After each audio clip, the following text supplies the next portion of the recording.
part 1 and 2 of our 2010 Hot Tuner Challenge videos, we looked at the cars under 75k and between 75 and 150,000. Now, in part 3, we check out the cars that schoolboy dreams are made of in the 150k plus category.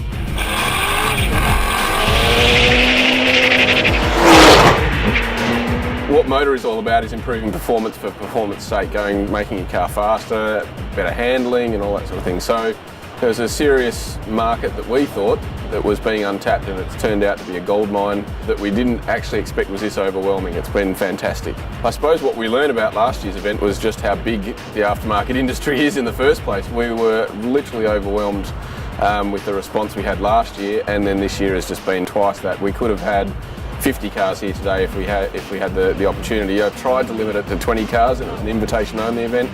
Turns out we had 34 entries, and we ended up with 30 cars here today. I think as we've seen here today with the weather that we've had, and even if it was dry, these cars are spectacular in any shape or form. So there is some great cars here. They look fantastic, they sound fantastic, and they certainly went fantastic. If you're wondering who modifies such cars, it's probably safe to assume that if you can afford to buy it, you can afford to modify it. But it needs to be done properly, and the tuners in this group know how it's done, including Peter Fitzgerald, who was 2009's champion in a Porsche Turbo. For 2010, he was back with 3 cars, 2 Porsches and a BMW. Winners of the 75 to 150k group City Performance brought along a CLK Black Series, and rounding out the group was a supercharged Mustang. Driving 1,000 kilometres overnight from racing at Phillip Island, the guys from Mustang Motorsport not only showed how keen they were, but how reliable their tarmac spec Mustang really is.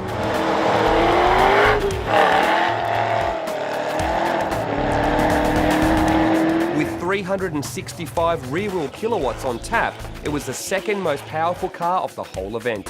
But with all that power going through a live rear axle and over 1,700 kilograms of curb weight, you can't fight physics on the drag strip.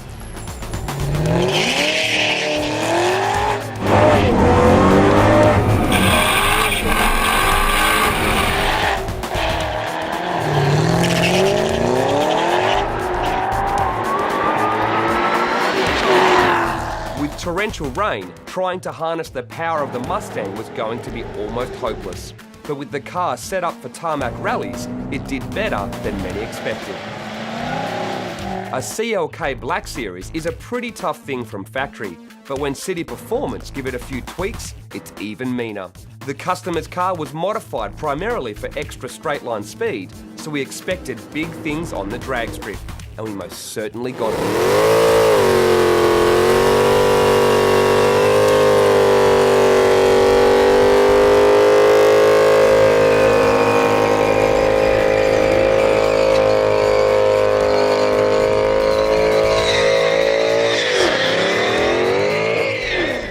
One more. Yeah. One more. Come on, man. One more. I want to see the tyres explode. Then he's done a burnout. What do you call that, man? What do you call that? What was that? That wasn't a burnout. I said to you, did not say to put the tyres? Tear it up.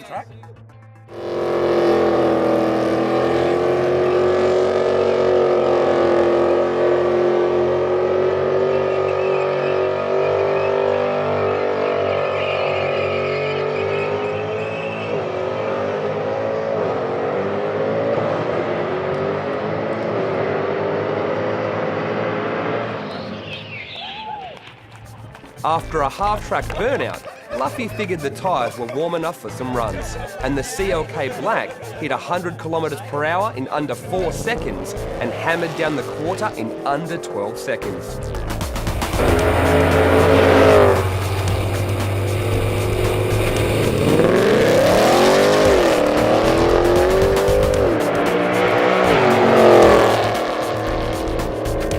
Semi-slick tyres and rear-wheel drive, the CLK Black was never going to set any decent times. But you know what? No one cared, because all we wanted to do was listen to one of the best-sounding cars on the planet, at full noise, going sideways.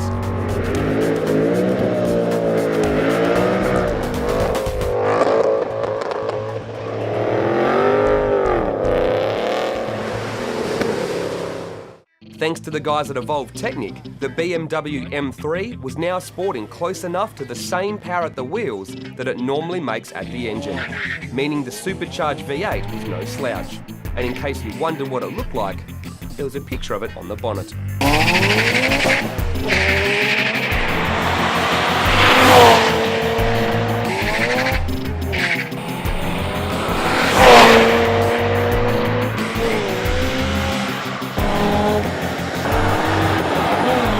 The two Porsches were what many wanted to see in action.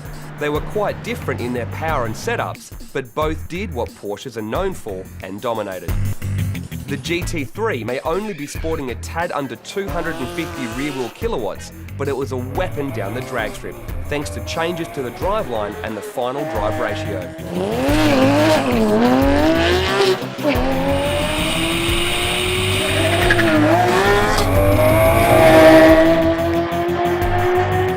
On a dry day, the GT3 would have been the one to watch, but circuit suspension and tyres mixed with wet weather meant its times were way off what it's capable of. But being naturally aspirated and the lightest car in the group, it was the fastest around the creek in the 150k plus group and pipped its turbo GT2 brother by almost 4 seconds.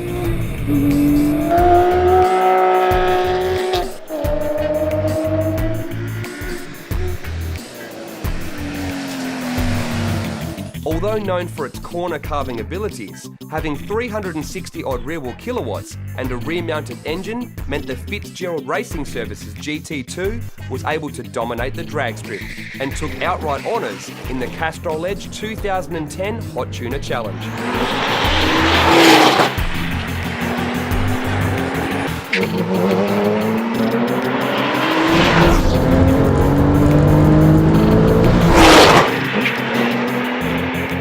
But much like every other rear-wheel drive with forced induction, the GT2 couldn't make the most of its modifications on the wet track.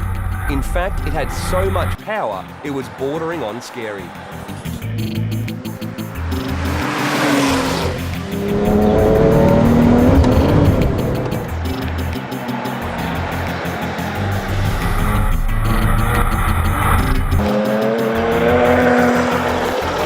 Look, that's again that City Performance CLK Black. Look, any car that you can do half-track burnouts in 5th gear is certainly, it's a scary car. It looks good, sounds awesome and goes really hard. Look, a GT2, what more can you say? They're just such an animal of a car. Once you get them going, the Porsches do struggle with a bit of power down on this surface. They don't like all the extra grip of the VHT, but once you can get them going, it really sort of translates into some good top-end speed and some great times. With the conditions today, it really wasn't favourable for those cars, like the Fitzgerald Motorsport GT2. That thing was an absolute animal. Like, not at any point of the track did I get to full throttle. The Fitzgerald Motorsport GT3, that was a sweet car. I ended up running it with the traction control off. It was a great little thing to drive around here. Even the Mustang, it was a great fun car. It was quite enjoyable to drive out there. The M3, that is a really nice car, a real driver's car. Like, I'm really disappointed that it wasn't dry, because I think that probably would have been a real surprise packet. Yeah, I'm kind of regretting that burnout from yesterday now. I wanted to go back and scrape some rubber up for that. It's insane for these conditions. It's a lot of fun, but yeah, you've got to give it some respect. To find out who won the 150k plus category and who took outright honours in the Motor Magazine 2010 Castrol Edge Hot Tuner Challenge, as well as find out all the specs and times, grab the December issue of Motor Magazine on sale now. With fierce rivalry and workshops starting to prep their cars specifically for the event, the 2011 Hot Tuner Challenge is looking to raise the bar even higher again.